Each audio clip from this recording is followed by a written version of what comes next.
Al-Waiz, Abu Ali, Waiz number 29. 29th of May 1988, Waiz in San Francisco, Jamaat Khana. Yali madad. Eji alfa nirale khalaq raja alfa nirale khalaq raja Allah ghat bhi andar soyi jis ghat andar seva teri jis ghat andar seva teri Allah soyi ghat nirmal hoyi ji dozakh ghat andar kuan agan da dozakh ghat andar kuan agan da vatiya shaitan kera vasaye ji فلن حضر امام کے صلوات صلی اللہ محمد و آل محمد. ہمارے گینان جو ہے نا، اگر کوئی آدمی حدیث و قرآن کا علم جانتا ہے تو اسے پتا ہے کہ ہمارے گینان جو ہیں وہ حقیقت میں حدیث اور قرآن کی ہی باتیں کرتے ہیں. حضرت مولانا امام سلطان محمد شاہ صلوات اللہ علیہ نے فرمایا ہے کہ پیر صدر دل نے تم کو جو گینان بتائے ہیں وہ گینان جو ہیں دوسرے پیروں نے دی، وہ گینان قرآن شریف کی تفسیر ہے. تفسیر کہتے ہیں ترجمہ کرنے کے بعد وہ ترجمہ انسان کی زندگی کے اندر کس طرح سے اپلائی ہو سکے اس کو تفسیر کہتے ہیں. اور تعویل اس کو کہتے ہیں کہ کس وجہ سے خدا تعالیٰ نے یہ حکم فرمایا ہے. تو دینداروں، یہ جو گینانوں کے اندر ہمیں دنیا کی نصیحتیں بھی کی گئیں، ہمیں دین کی نصیحتیں بھی کی گئیں، ایسی بھی بہت سی چیزیں ہیں کہ جو ہمیں حدیث و قرآن میں نہیں ملتی، لیکن زمانے کے حساب سے ہمیں گینانوں کے اندر پیروں نے فرمایا. معاذ بن جبل رسول اللہ کے ایک بہت بڑے صحابی تھے، بڑے عالم بھی تھے. ایک دفعہ حضور نے معاذ بن جبل کو کسی دور دیش کے اندر عامل بنا کے بھیجا اور اس کا امتحان لینے کے لیے اس کو پوچھتے ہیں، اے معاذ، وہاں تم جاتے ہو کہ جہاں کچھ جھگڑا ہے تو تمہارے سامنے جب کوئی چیز آئے گی تو تم کس طرح سے فیصلہ کرو گے؟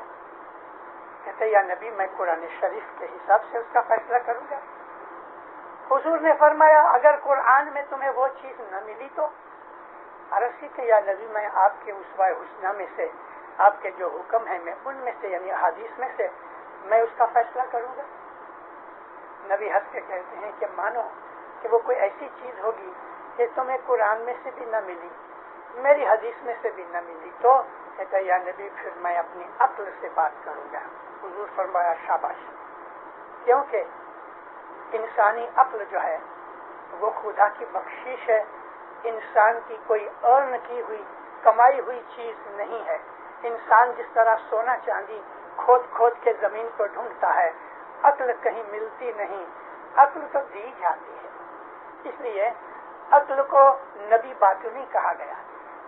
ایک تو ظاہراً نبی ہے کہ جو انبیاء آئے، لیکن جو انسانی عقل ہے اور اگر وہ عقل خدا رسول کے فرمان کے حساب سے عمل میں لائی جائے تو وہ عقل بھی باطنی نبی ہے، کیونکہ عقل خدا کے نور میں سے اتری. عقل کا جو درجہ ہے وہ نبوت کا درجہ ہے.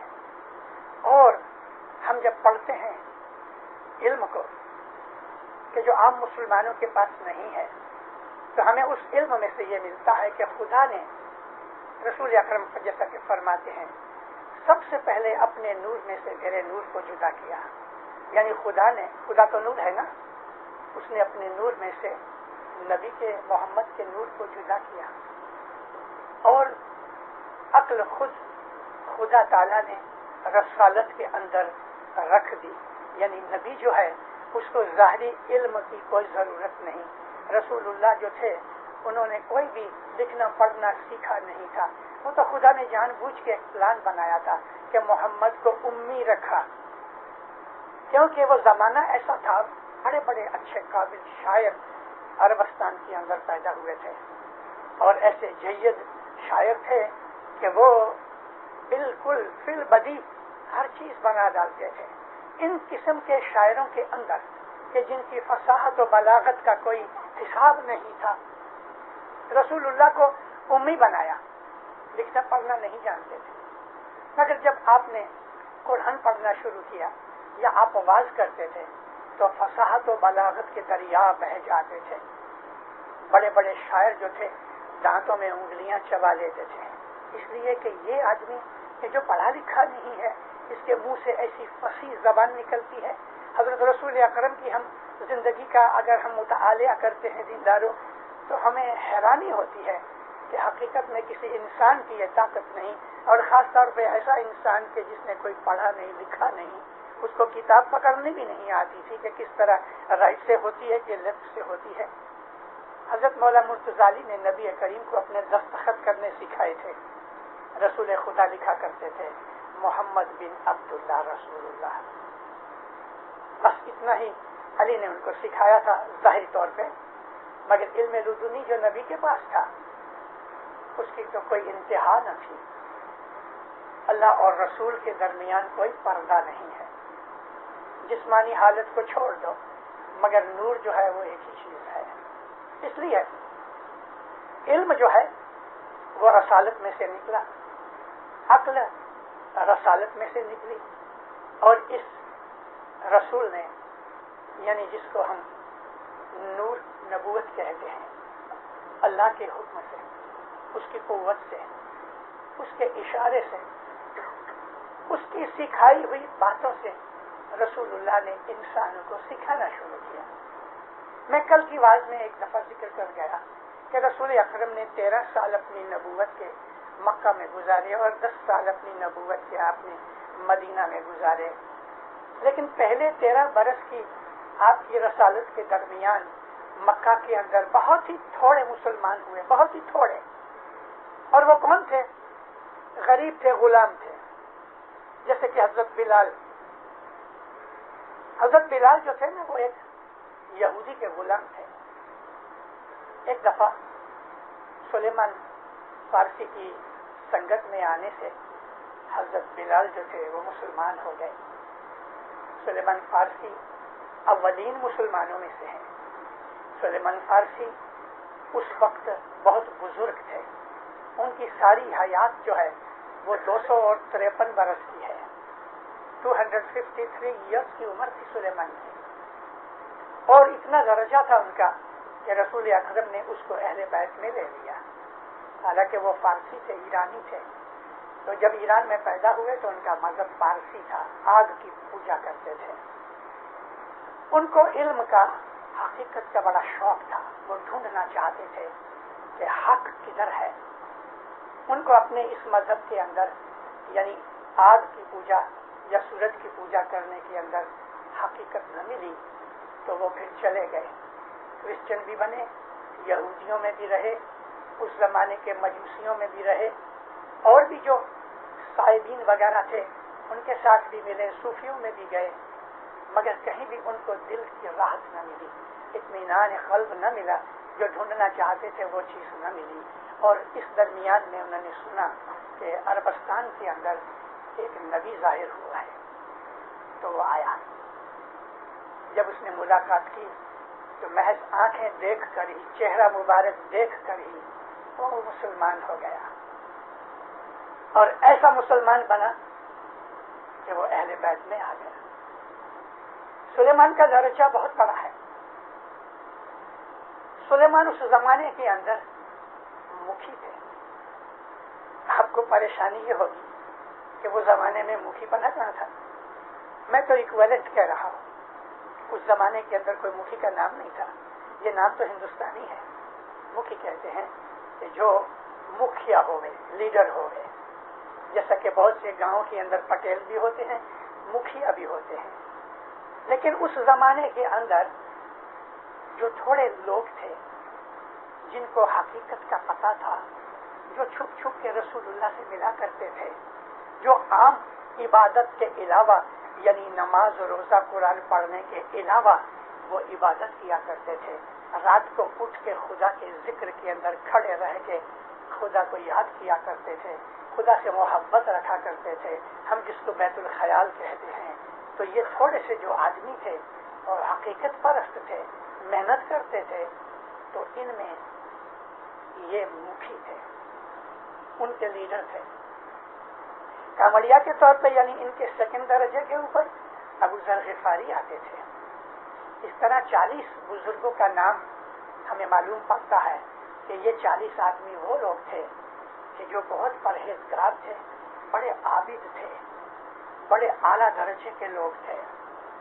محض آپ کی انفارمیشن کے لیے میں ایک بات ریپیٹ کرتا ہوں. میں بہت برس پہلے کسی واعظ میں ذکر کیا ہے میں نے, تو اب مجھے یاد آیا. آپ کو تھوڑی سی حیرانی بھی ہوگی اور تھوڑا سا مزہ بھی آئے گا.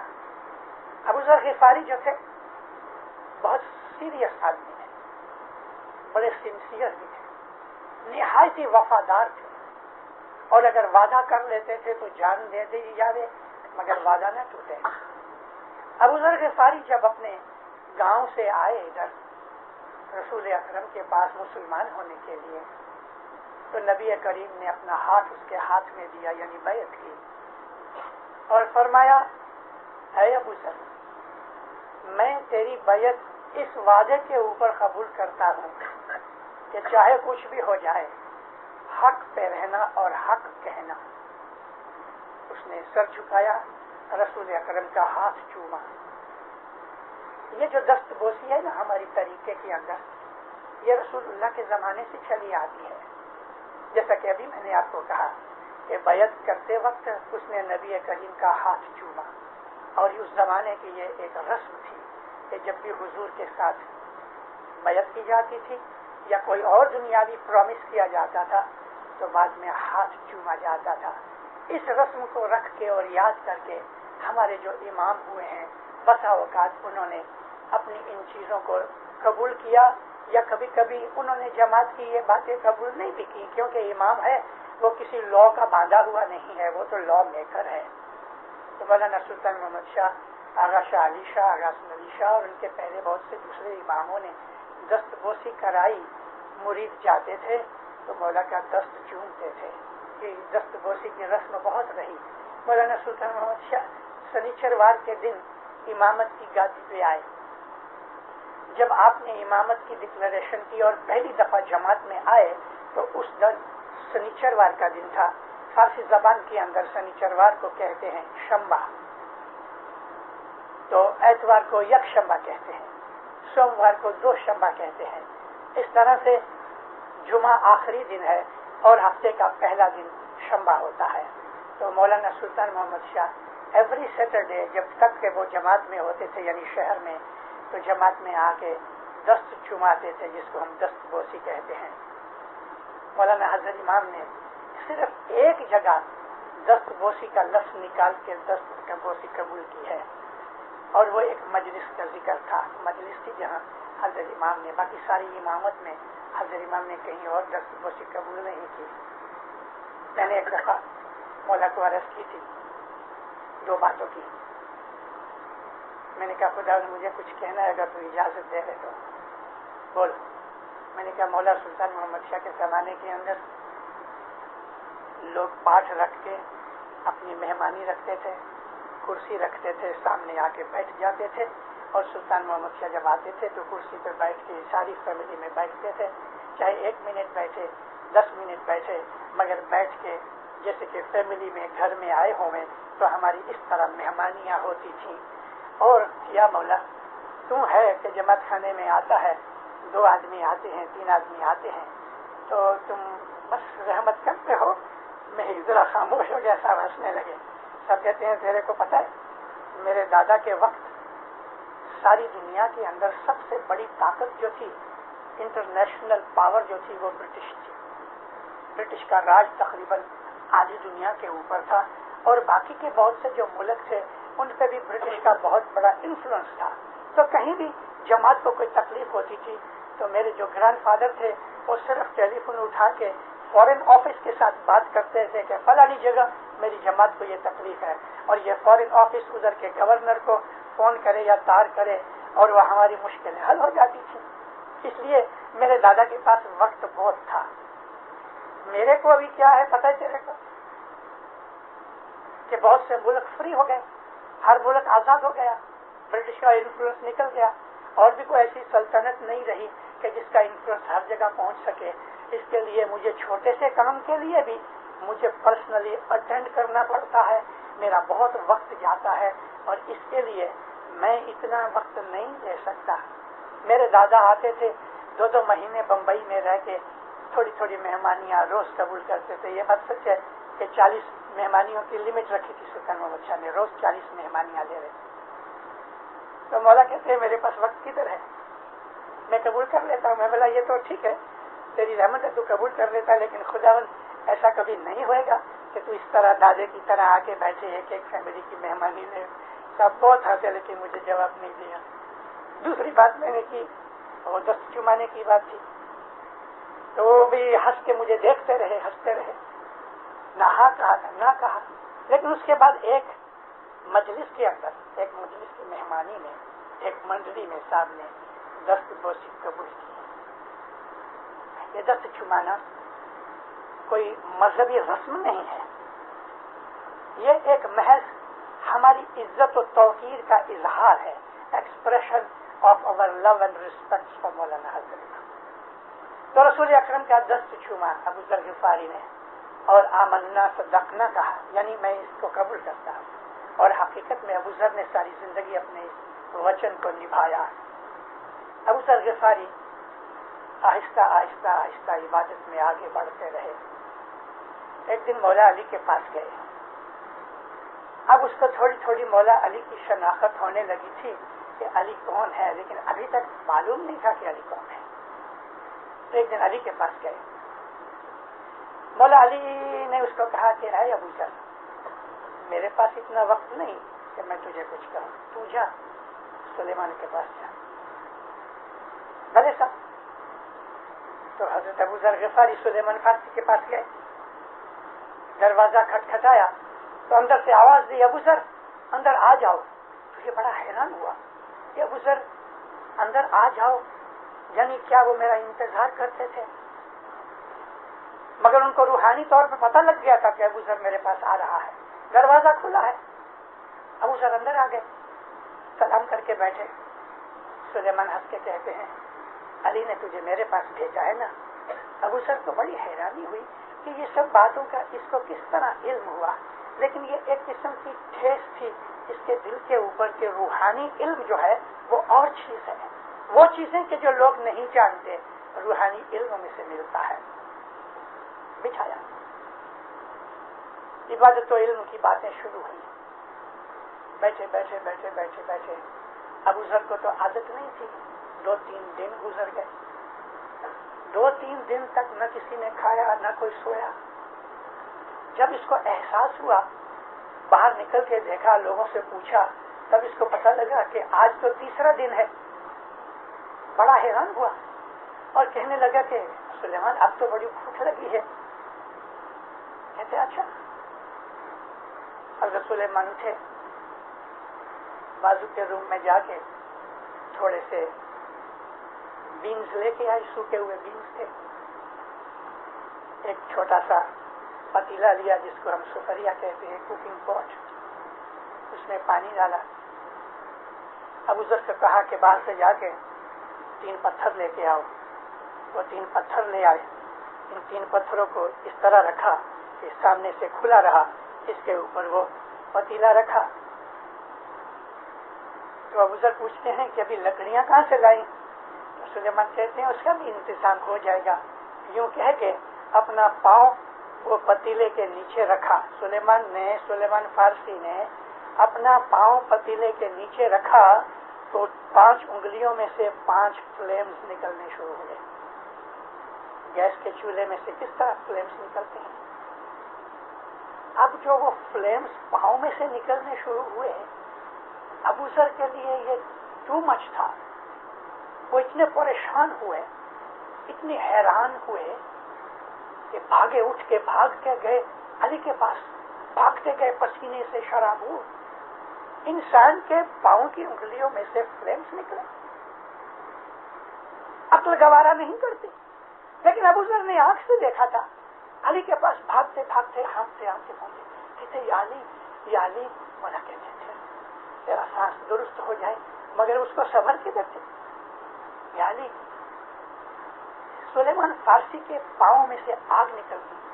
مولا نے ہنس کے فرمایا تو نے تو ابھی کچھ نہیں دیکھا، سلیمان کے پاس بہت کچھ ہے. ٹھنڈا ہو گیا. سلیمان انسان تھے، 6 مہینے میں 1 دفعہ کھانا کھاتے تھے اور وہ کبھی سوتے نہیں تھے. کبھی نہیں سوتے تھے. کبھی کبھی ایسا بیٹھے بیٹھے آنکھیں بند کر لیتے تھے، لیکن سوتے نہیں تھے. 6 مہینے میں 1 دفعہ کھانا کھاتے تھے. 253 برس کی عمر گزر. مذہب ایک ایسی چیز ہے کہ اگر انسان اس کے اوپر چلے تو خدا کی قربت اور خدا کی طاقت اس کے اندر پیدا ہوتی ہے. وہ خدا نہیں بنتا جب تک کہ روح اس کی بدن کے اندر ہے، لیکن بدن میں سے روح آزاد ہو جانے کے بعد وہ روح خدا کے نور میں مل جاتی ہے. ہمارا جو طریقہ ہے تو وہ یہ طریقہ ہے.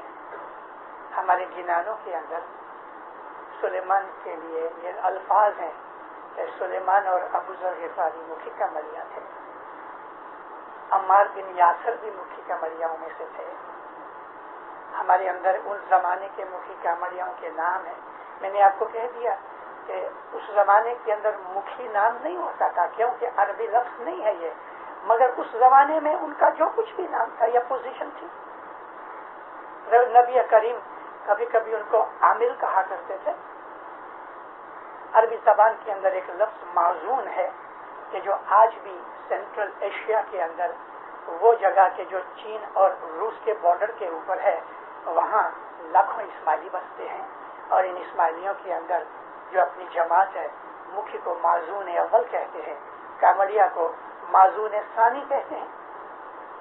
پھر اسی طرح سے ایسے اور بھی علاقے ہیں کہ جیسے کہ یہی چین یا یہ کوکیشیا، یورال کا، تاجکستان کا، ازبکستان کا یہ جو علاقہ ہے، آذربائیجان کا. آذربائیجان جو نارتھ ہے آدھا رشیا میں ہے، آدھا جو ساؤتھ علاقہ ہے وہ ایران کے اندر ہے. ان علاقوں کے اندر مکھی کو عزیز اول کہتے ہیں، کامڑیا کو عزیز ثانی کہتے ہیں، عامل بھی کہتے ہیں، مکھی بھی کہتے ہیں. تو اس زمانے کے اندر جو بھی اس گروپ یا اس جماعت کے اندر یہ 2 بڑے آفیسرز ہوتے تھے وہ یہ 2 جنے تھے. سلیمان بھی تھے، ابو ذر غفاری بھی تھے. ہمارا جو دین ہے اسلام، اس پر ہم اسماعیلی طریقے سے چلتے ہیں، اور ہم نے اپنی ذاتی خوشی امامت کو قبول کر کے علی علیہ السلام کے زمانے سے لے کے آج تک ہمارے باپ دادا امامت کو مانتے چلے ہیں. امامت ہماری زندگی کا مرکز ہے، یعنی وہ ہمارا ایم ہے. امامت ہمارا سینٹر ہے. امامت ہمارے لیے ہب کی طرح ہے کہ جس کے ارد گرد سارا پہیہ گھومتا ہے. امامت ہمارے مذہب کا سب سے بڑا فاؤنڈیشن ہے. اگر ہم نے امامت کو نہیں سمجھا تو ہم نے اسماعیلی مذہب کو نہیں جانا. اب جو امامت ہے وہی اللہ کا نور ہے. ہم نے کبھی بھی شرک نہیں کیا الحمدللہ. میں بسا اوقات کہا کرتا ہوں، میں صرف اپنی جماعت میں ہی نہیں، میں سنیوں کی مسجدوں میں جا کے بھی میں نے واعظیں کی ہیں. حالانکہ ان کو پتا ہوتا ہے کہ میں ایک اسماعیلی ہوں. امامت ایسی چیز ہے کہ اس کو سمجھنا ایزی نہیں.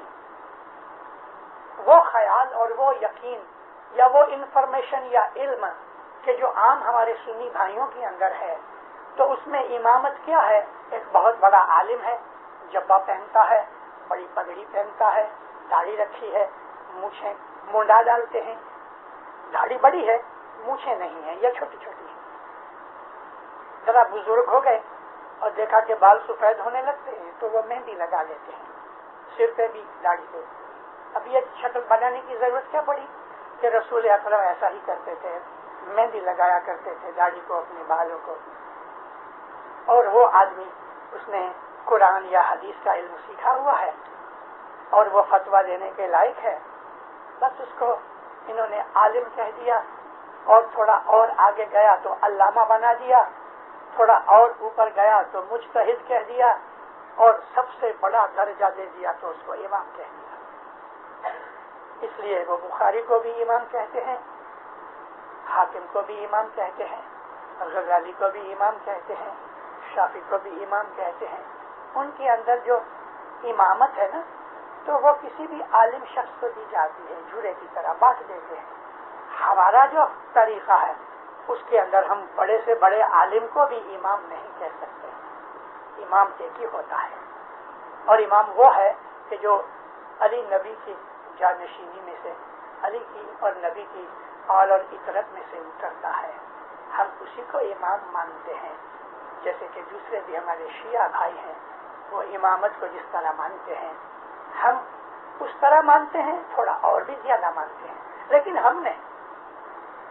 میں انسانوں کے اندر، اپنی جماعت کے اندر انفرادی طور پہ یعنی انڈیویجولی اگر کسی نے کچھ بھی کہہ دیا، وہ میرا مقصد نہیں، میں اس کے ساتھ نہیں.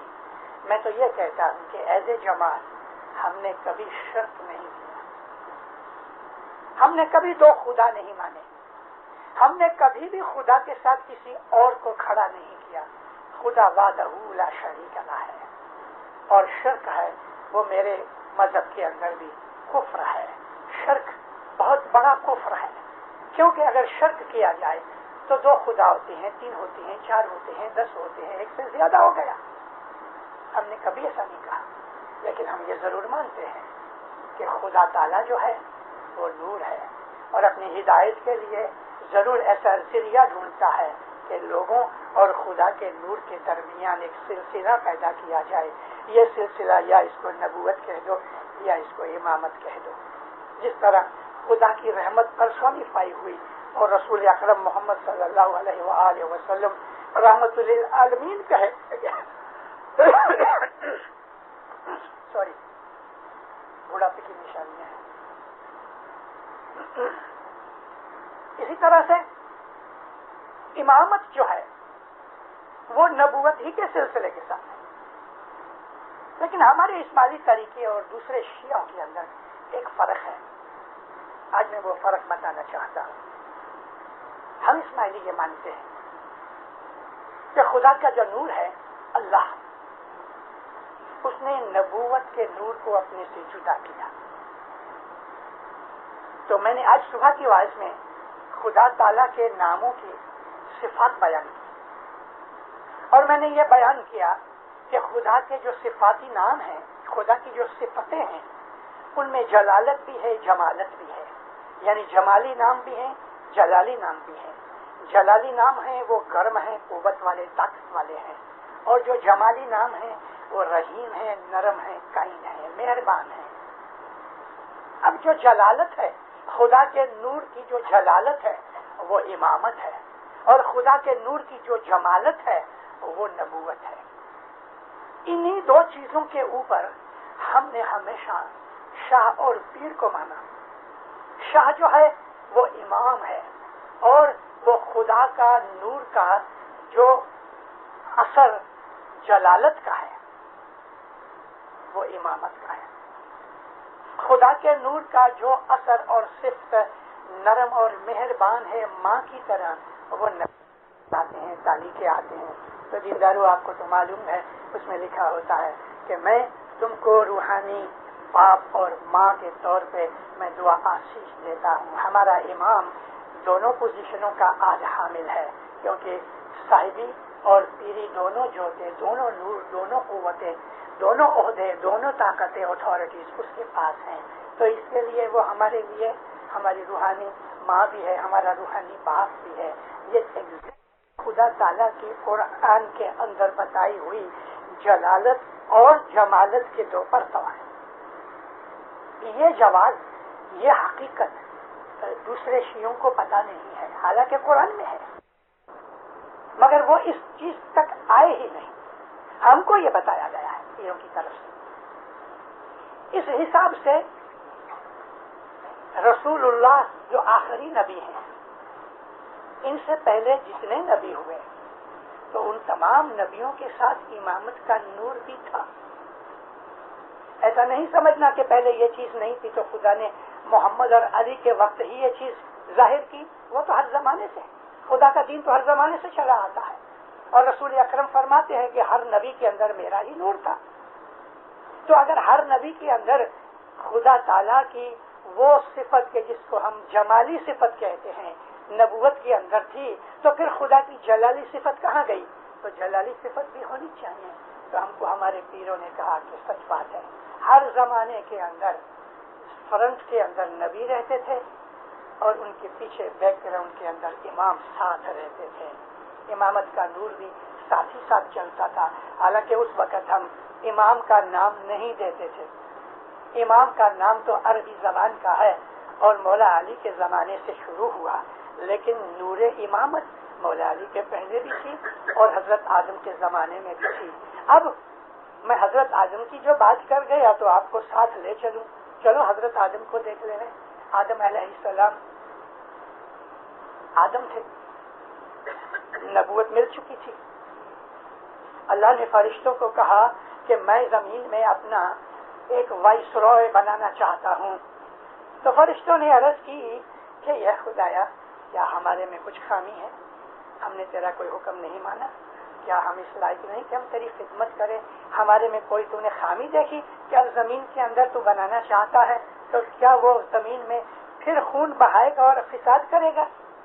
یہ اشارہ کس طرف ہے؟ حابیل و قابیل کے جھگڑے کی طرف. یعنی یہ چیز ظاہر کرتی ہے کہ جب اللہ نے فرشتوں کے ساتھ یہ بات کی کہ میں اپنا وائسرا بنانا چاہتا ہوں، خلیفہ بنانا چاہتا ہوں، تو اس کو پہلے حابیل و قابیل کا جھگڑا ہو گیا تھا، خون خرابہ ہو گیا تھا کہ جس کی طرف یہ فرشتوں نے اشارہ کیا کہ کیا وہ زمین میں فساد مچائے گا؟ تو اللہ نے فرمایا جو میں جانتا ہوں تم نہیں جانتے. اب خدا نے حضرت آدم کو یعنی نبی آدم کو وہ تمام علم سکھایا کہ جو خدا سکھانا چاہتا تھا. اور پھر فرشتوں کو اکٹھا کیا، پوچھا، کچھ سوال کیے کہ اس کا جواب دو. تو فرشتے عاجز تھے، وہ جواب نہ دے سکے. لیکن جب آدم کو پوچھا گیا تو آدم کو تو خدا نے پہلے سے سب سکھایا تھا، یعنی اس کو اتھارٹی دے دی تھی. تو حضرت آدم نے تو فر سب کے جواب دے دیے. تو اللہ کہتا ہے فرشتوں کو دیکھا تو نازم ہو گئے.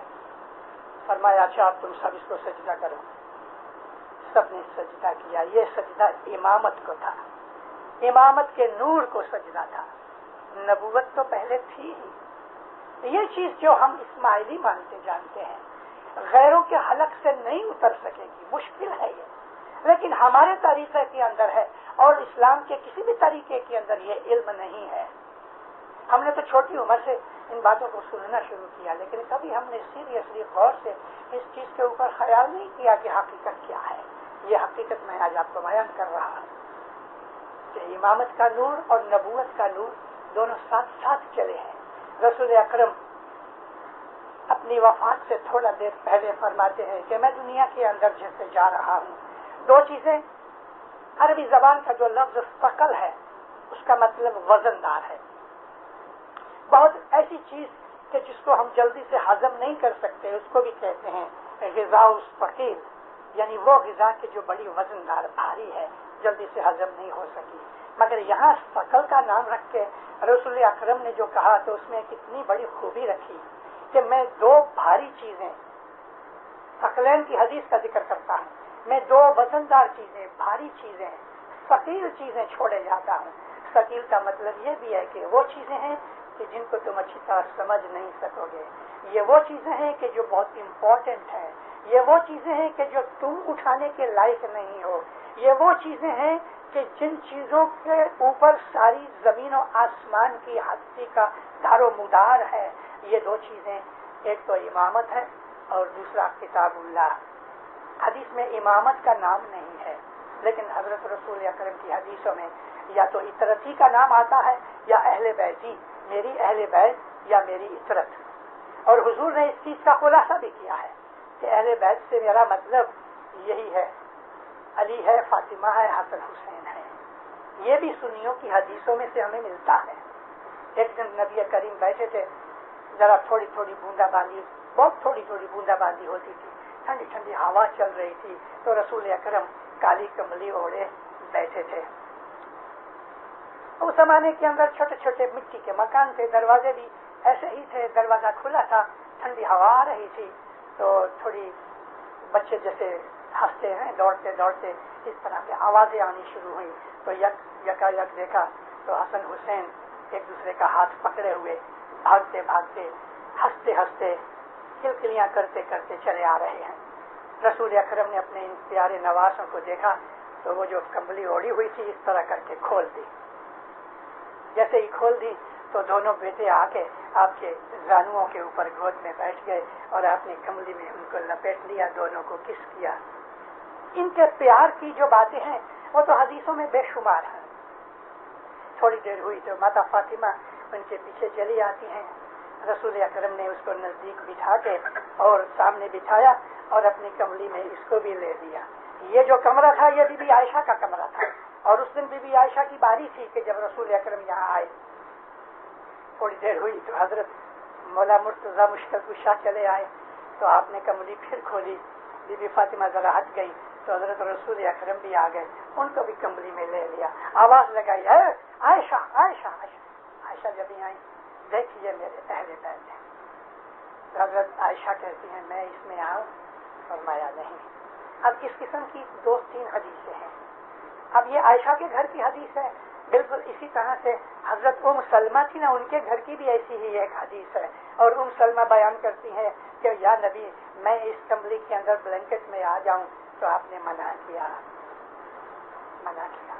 یہ میری اہل بیت ہے۔ ایک دن حضرت حسین علیہ السلام چھوٹے تھے اور آپ نے اس کو بغل میں ڈالا ہوا، اس دن بھی ذرا ٹھنڈی کا دن تھا۔ آپ کو معلوم ہے بڑا لمبا چوکا پہنتے ہیں عرب لوگ، اور بڑی بڑی لمبی چوڑی چوڑی آستینیں ہوتی ہیں، تو اس طرح بغل میں رکھا تھا، ایسا پتہ لگتا تھا کہ جیسے کوئی پارسل ایسا آدمی نے بغل میں مارا ہے۔ تو سامنے سے حضرت ابو بکر چلے آئے تھے، انہوں نے سلام کیا، تو یہ ایک بلج جو باہر تھا اس کو دیکھ کے آپ نے پوچھا یا نبی کوئی بڑی چیز وزندار چیز رکھی ہوئی ہے؟ آپ مسکرا رہے تھے، ایسا کوٹ کھول کے دکھایا تو حضرت حسین سوئے ہوئے تھے۔ تو فرمایا ہے ابو بکر انا الحسین، میں حسین میں سے ہوں، حسین منی، حسین میرے سے ہے۔ حسن کے لیے بھی یہی بات ہے، انا من الحسن و حسن منی۔ علی کے لیے بھی کہا گیا ہے کہ انا من العلی، علی منی۔ تو اس طرح سے رسول اللہ نے یہ ظاہر بھی کر دیا کہ اطرتی یا اہل بیتی جو حدیث ثقلین کے اندر ہے اس کا مطلب کیا ہے؟ اس کا مطلب یہی ہے کہ امامت اور خدا کی کتاب یہ دونوں ساتھ چلے گی۔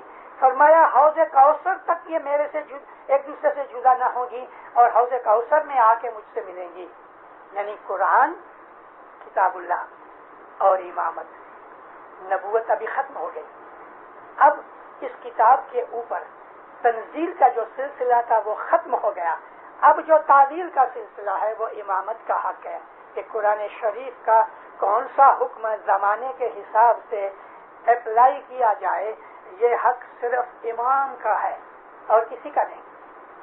تو کتاب اللہ، حضرت عمر نے کہہ دیا کہ حسبنا کتاب اللہ، ہم کو اللہ کی کتاب بس ہے، یعنی انہوں نے امامت کو چھوڑ دیا۔ اور رسول اللہ نے یہ بھی کہا ہے کہ ان دونوں چیزوں میں سے اگر تم نے ایک چیز رکھی اور ایک چھوڑ دی تو تم گمراہ ہو جاؤ گے قیامت تک۔ اور مسلمان واقعی گمراہ ہو گئے کہ جہاں تک کہ امامت کا تعلق ہے۔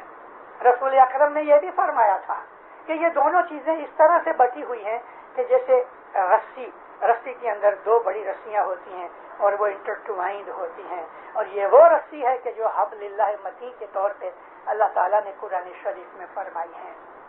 ہم اسماعیلی بڑے خوش نصیب ہیں کہ ہمارے پاس امامت کا سلسلہ موجود ہے اور ہم نے امامت کا دامن پکڑا ہوا ہے، مگر دینداروں، ہماری حالت ایسی ہے کہ ہم نے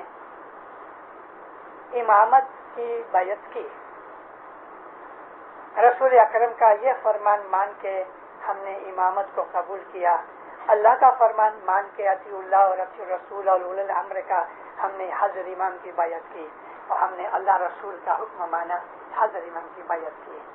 سچ بات ہے، لیکن کیا سچ مچ ہم نے حضر امام کے ساتھ کیے ہوئے پرومس کو پورا کیا؟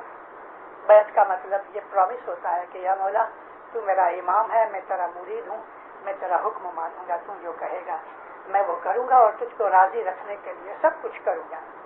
حضرت امام فرماتے ہیں کہ کوئی چیز اس سے زیادہ مجھ کو خوش نہیں کرتی جتنا تم جب جماعت خانے میں آتے ہو، اور یہ دیکھ کر کہ تم جماعت خانے میں آتے ہو میں اتنا خوش ہوتا ہوں کہ اس سے زیادہ اور کوئی خوشی نہیں ہے۔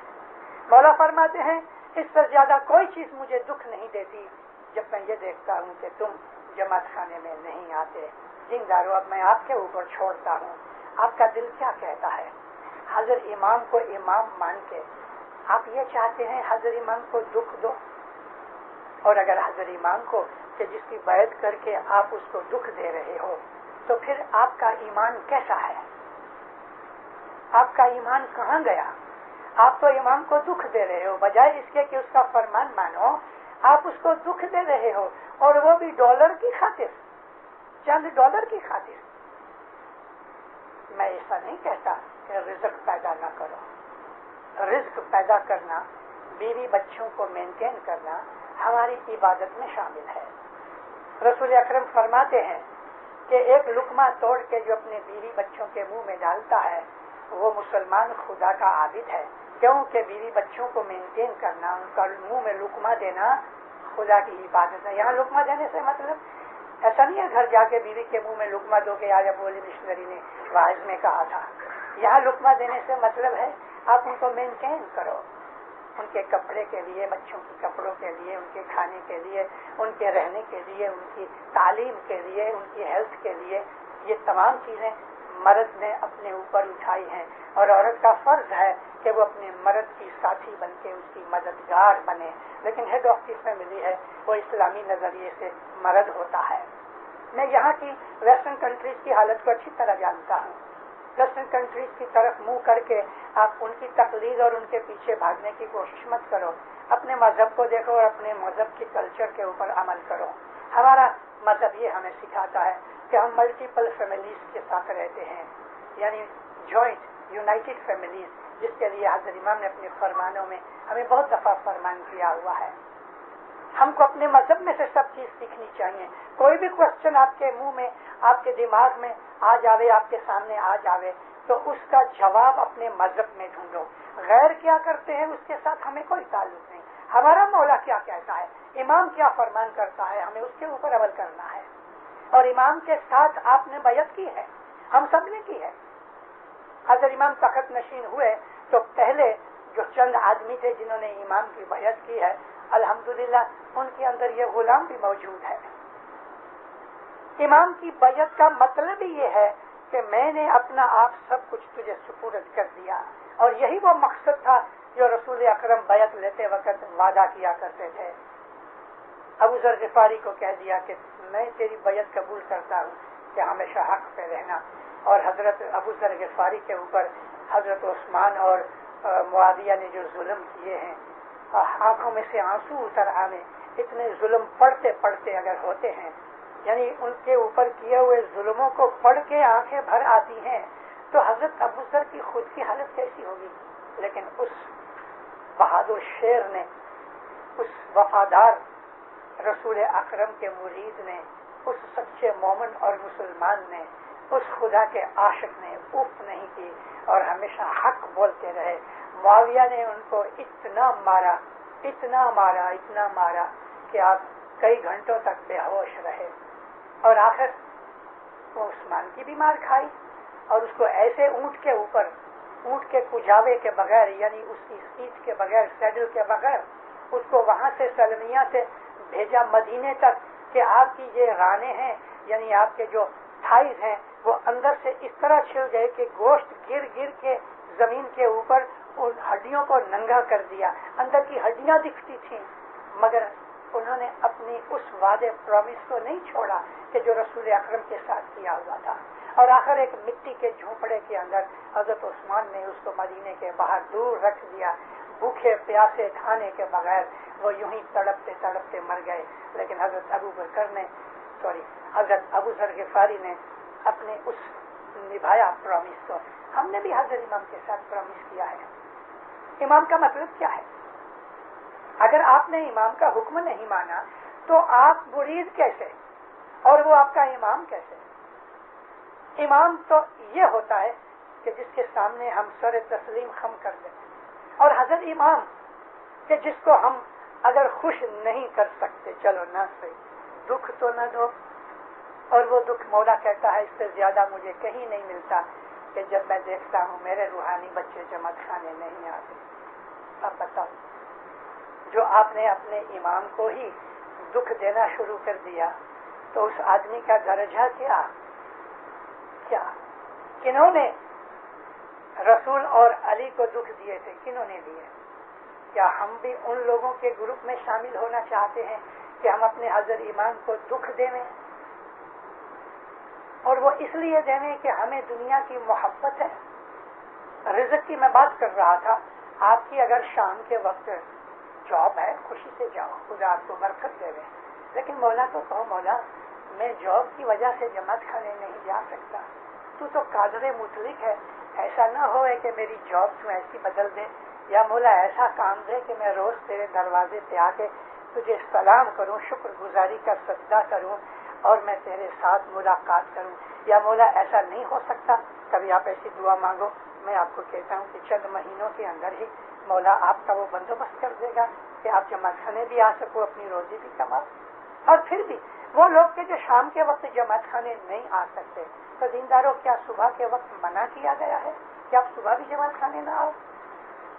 آپ اگر جماعت خانے ہی نہیں آتے تو میں پوچھتا ہوں کہ مذہب کا کون سا کام آپ کر رہے ہو؟ جو سب سے پہلا کام ہے کہ مدرسے میں جانا، اگر مدرسے میں ہی بچہ نہ جائے تو اس علم کیا سیکھے گا؟ ہاں، ہم کو حضرت امام نے اجازت دی ہے کہ اگر تمہاری جاب ہے تو کہیں بھی ہو دعا پڑھ لو، اجازت ہے، اور اتنا تک حکم دیا ہے، کوئی گناہ نہیں، مگر ساتھ ساتھ جماعت خانے آنے کا یہ جو فرمان ہے اس فرمان کے اوپر عمل کرنے کا کیا سوچا آپ نے؟ شام کو نہیں آ سکتے تو کیا صبح نہیں آ سکتے؟ اگر صبح نہیں آ سکتے تو کیا شام کو نہیں آ سکتے؟ اور اگر ایسی ہی جاب ہے کہ جو 20 گھنٹے چلتی ہے، شام کو 5 بجے سے لے کے صبح 8 بجے تک، تو دینداروں ایسی جاب تو میں نے کبھی دیکھی نہیں۔ پھر بھی اگر ہو بھی سکے ایسی جاب کہ جو 18-20 گھنٹے چلتی ہے، نہ شام کو آ سکتے ہو نہ صبح آ سکتے ہو، تو اس پروردگار سے مدد مانگو کہ یا مولا تو ایسا ہے کہ 2 گھنٹے اگر میں روزی پیدا کروں تو مجھے اتنی روزی دے سکتا ہے کہ مجھے 12 گھنٹے محنت کرنے کی ضرورت نہیں۔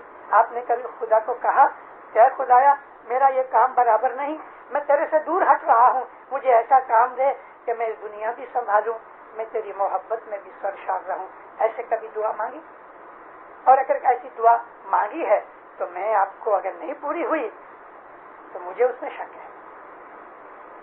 کانپور کے اندر اپنا ایک بہت بڑا مشہور اسماعیلی، بعد میں تو وہ وارث بنا، اس کا نام جیوا اسماعیل، چھوٹا آدمی تھا، ینگ تھا، چمڑے کا ویپار کرتا تھا، مگر فیملی اسٹرکچر ایسا تھا کہ اس کے دل کے اندر یہ لگا تھا بھوکا مر جاؤں مگر جائمات کھانا نہیں چھوڑوں۔ روزی وہ دیتا ہے، وہ پروردگار ایسا روزی دینے والا ہے کہ ایک آنکھ کی پلک میں بادشاہ بنا دے گا۔ اور مومنوں، جس آدمی کو سخت محنت کے بعد روٹی ملتی ہے یہ بھی اس کے گناہوں کی وجہ سے ہے۔ روٹی آگے اور وہ پیچھے، اتنی محنت کرے کہ اس کو پیٹ بھر کے محض کھانا ملے، تو خدا کو کہو مولا میرے کچھ گناہ ہیں کہ میری روزی تنگ ہے، وگرنہ تو ایسا ہے کہ پتھر کے اندر پڑے ہوئے کیڑے کو بھی تو رزق دیتا ہے۔ اے پروردگار، اے رازق، اے رب العالمین، میرے گناہ بخش دے، میری روزی آسان کر دے کہ میں تجھ کو بھی یاد کروں اور میری روزی بھی اچھی طرح سے مل سکے۔ وہ ہے مالک ایسا۔ جیوا بھائی اسماعیل کی عادت تھی شام کو جماعت خانے سے ٹائم کے 1 گھنٹہ پہلے دکان بند کر دے رہے، چاہے کتنا بھی بڑا گاہک آ جاوے، یہ دکان بند کر کے گھر جاوے، نہا دھو کے بچوں کے ساتھ بیٹھے، چائے وغیرہ پیے، جماعت خانے چلے جائے۔ 365 دن۔ 1914 کی لڑائی لگی، اس وقت اس کی عمر بہت چھوٹی تھی، 16-18 کی بات ہے۔ ایک بڑا ویپاری آگرہ سے، جس کا کارخانہ تھا بوٹ کا، وہ کچھ مال خریدنے کے لیے آرمی کا کوئی بہت بڑا کانٹریکٹ تھا، گیا کانپور گیا۔ اس کا نام سنا ہوا تھا جیوا اسماعیل کا۔ اس کی دکان پہ گیا، شام کا وقت تھا، وہ دکان بند کر رہا تھا۔ اس نے سلام کر کے بیٹھا، کہتا ہے میرے کو 20,000 روپے کا مال چاہیے۔ آج سے 70-75 برس پہلے 20,000 یعنی آج کے 20 لاکھ روپے ہوئے۔ تو اس نے کہا معاف کرنا، میں ابھی دکان بند کر رہا ہوں، مجھے جانا ہے۔ تو بڑا حیران ہوا، کہتے کیا بات کرتے ہو، میں 20,000 روپے کا تمہیں میں ویپار دیتا ہوں، تم اگر 15-20 منٹ یا آدھا گھنٹہ بیٹھ جاؤ۔ کہتے سوری میں تو جاتا ہوں۔ اس آدمی کو جو آگرہ سے آیا تھا، اس کو بڑا غصہ لگا کہ میں اتنا بڑا ویپاری اتنا بڑا ویپار دیتا ہوں اور اس آدمی کو پرواہ ہی نہیں ہے۔ ہوا کر کے چلا گیا۔ اس نے تو دروازہ بند کیا، آرام اطمینان کے ساتھ گھر گیا، جماعت خانے گیا۔ اب یہ آدمی سارے بازار میں گھومتا رہا، سب جگہ، مگر جو مال چاہیے تھا اور جس قیمت پہ چاہیے تھا کچھ سودا بنا نہیں۔ اب یہ کہتا تھا جیوا بھائی کو کہ میرے کو آج کی رات کی گاڑی میں واپس جانا ہے۔ دوسرے دن صبح جب 8 بجے اس نے دکان کھولنے کے لیے آیا تو وہ آدمی اس کی دکان کھولنے سے پہلے وہاں تھڑے کے اوپر بیٹھا ہوا تھا۔ سلام کر کے اس کو جیوا بھائی نے پوچھا کیوں، سر مال نہیں ملا؟ کہتا ہے بس نہیں ملا، مجھ کو رات گزارنی پڑی۔ دکان کھولی، ویپار وہ 20,000 کا کہتا تھا، 30-35 کا کیا۔ ویپار ہو گیا، چائے پانی پی۔ وہ کہتا ہے کہ مجھے ایک بات کہو، کل اتنا بڑا ویپار میں لے کے آیا، تم آدھا گھنٹہ اس کے لیے نہیں ٹھہر سکتے؟ کہتا دیکھ میں خدا کے ساتھ پرومس کیا تھا کہ میں اتنے بجے آؤں گا، اب تو بتا میں خدا کو چھوڑ دوں تمہارے یہ 20,000 روپے کے لیے؟ اگر خدا چاہے تو مجھے 20 لاکھ دے سکتا ہے۔ اس کے اوپر بہت اثر پڑا کہ جس آدمی نے اتنی بڑی رقم کا ویپار محض عبادت کی خاطر، خدا کی خاطر چھوڑ دیا، اس کے بعد اس آدمی نے ایسا تعلق پیدا کیا کہ اسے جو چیز چاہیے تھی وہ ادھر ہی سے لیتا تھا اور کبھی بھاؤ نہیں پوچھتا تھا۔ مولانا امام سلطان محمد شاہ صلوات اللہ علیہ ایک دفعہ آئے ادھر حسن آباد، مہمانیاں بہت تھی، ایک آدمی نے مہمانی رکھی، مولا آ کے بیٹھے، اداس منہ، پھیکا منہ، غمگینی چھائی ہوئی، آنکھوں میں پانی آ گیا، پاؤں پہ گرا، اسے مولا بہت دکھی ہوں۔ کیا ہے؟ اسے خداوند روٹی آگے ہے، میں پیچھے ہوں۔ مولا فرمایا کیا کام کرتے ہو؟ مولا کریانے کی میری ایک دکان ہے، میں 16 گھنٹے کام کرتا ہوں لیکن میرا پورا نہیں ہوتا۔ مولانا امام سلطان محمد شاہ اس کو پوچھتے ہیں روز جماعت خانے جاتے ہو؟ اسے خداوند کیسے جاؤں، شام کا ہی وقت ہوتا ہے جب میرا ویپار ہوتا ہے۔ مولا اس کو پوچھا صبح؟ تو خداوند رات کو اتنا کام ہوتا ہے پھر میں تھک جاتا ہوں، جیسا یہاں آپ کی جماعت کا حال ہے، صحیح ہے نا کہ رات کو تھک جاتے ہو، صبح بھی نہیں اٹھ سکتے۔ اور حالانکہ اس زمانے میں ٹی وی نہیں تھے، آج تو آپ کے پاس بہت بڑا ایک ہتھیار آ گیا بہانہ بنانے کا، ٹی وی۔ مولا اس کو پوچھتے ہیں دعا برابر پڑھتے ہو؟ کہتا خداوند وقت پہ تو نہیں پڑھتا، کبھی پڑھتا ہوں کبھی نہیں پڑھتا، یاد آتی ہے۔ تو تم 10 وند تو کبھی خداوند پورا ہی نہیں ہوتا، 10 وند کیسے تم؟ امام سلطان محمد شاہ صلوات اللہ علیہ نے اپنے دست مبارک کو اپنے گلے کے اوپر رکھا، یہ اپنے کالر کے اور ٹائی کو اس طرح سے پکڑا کہ جیسے گلا دباتا ہے وہ بھی آدمی، اس طرح کر کے سب اس کو کہتے ہیں کہ دیکھ روز جماعت خانے جاؤ، برابر دعا پڑھو، برابر 10 وند دو، پھر بھی تم آسودہ نہیں ہو نا تو ہم کو ادھر سے پکڑو، یعنی مجھ کو گردن سے پکڑو۔ ہے کوئی ایسا آپ کے اندر کہ جس کو پورا نہ ہوتا ہوئے اور برابر دسون دے اور برابر دعا پڑے اور روز جماعت کرنے آوے، پھر بھی اگر آسودہ نہ ہوئے تو مولا کو پکڑو، مگر اس کے پہلے ابو علی کو پکڑ لینا کہ بھئی تو یہ فرمان سنا کے گیا تھا۔ دیندارو، جو مذہب ہے نا، مذہب تھوڑی قربانی مانگتا ہے، مذہب کچھ قیمت چاہتا ہے، اور وہ قیمت یہ ہے کہ ہم مذہب کے اوپر دنیا قربان کر دے رہے ہیں۔ ہم اپنی دنیا بگاڑنا نہیں چاہتے۔ ہمارا مذہب یہ کہتا ہے کہ دنیا بھی سنبھالو، دین بھی سنبھالو۔ ہمارا مذہب یہ کہتا ہے کہ دنیا میں بھی بادشاہ بنو، دین میں بھی بادشاہ بنو، امیر بنو، مالدار بنو، اور انشاءاللہ بہت مالدار بنو گے۔ حضرت امام نے دعائیں دی ہوئی ہیں کہ نارتھ امریکہ میں جو میری جماعت ہے انشاءاللہ ایک دن بہت مالدار بنے گی، بہت مالدار۔ پھر صاحب کہتے ہیں مگر مجھے ڈر ہے وہ میرے کو بھول جائیں گے۔ گئے 20 برس سے کم، آہستہ آہستہ ہماری جماعت کینیڈا اور اسٹیٹس کے اندر آگے رہنا شروع کر رہی ہے اور بڑھ رہی ہے۔ انشاءاللہ 20-25 برس کے اندر یہاں 1 لاکھ اسماعیلی ہوئیں گے جو آج لگ بھگ 60,000 کے قریب ہیں۔ دیندارو، میں آپ کو یہ بھی خاطری سے کہتا ہوں کہ دن بدن اسماعیلی جماعت کی جو اکنامک کنڈیشن ہے وہ اچھی ہوتی رہے گی، فائنینشیل کنڈیشن بڑھتی رہے گی، ضرور بڑھے گی۔ 50 برس کے بعد تو شاید میں دنیا میں نہیں بھی ہوں گا، بلا شک نہیں ہوں گا۔